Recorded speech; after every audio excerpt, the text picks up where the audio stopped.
Hey guys, I'm at the Ramsden Street level crossing in Clifton Hill. This crossing has been upgraded about 2 months ago, so yeah, crossing tour.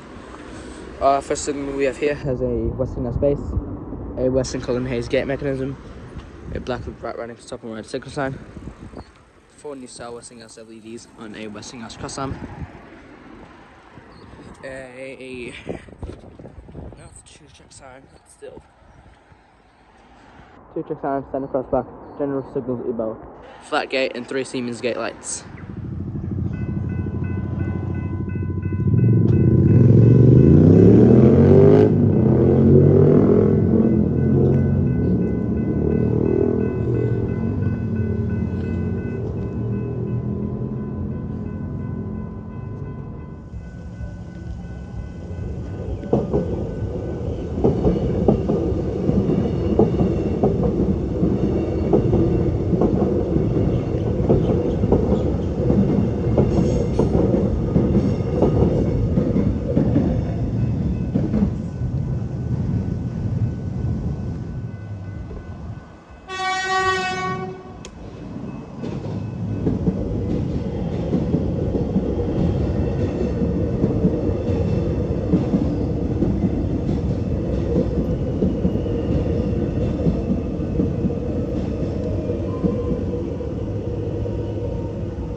Right, and these next signals we have here have a Westinghouse base, a Western Cullen Hayes gate mechanism, black and bright writing, stop on red signal sign, 6 Westinghouse blue style LEDs on 2 Westinghouse cross arms, standard crossback, 2-check sign, a general signals E-bell, a flat gate, and 3 Siemens gate lights.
Okay, the next signals we have here, unmarked base, black and bright writing top and red signal sign, 4 Westinghouse LEDs and 2 Westinghouse cross arms, 2-check sign, standard crossback, and a pull cap.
Bye.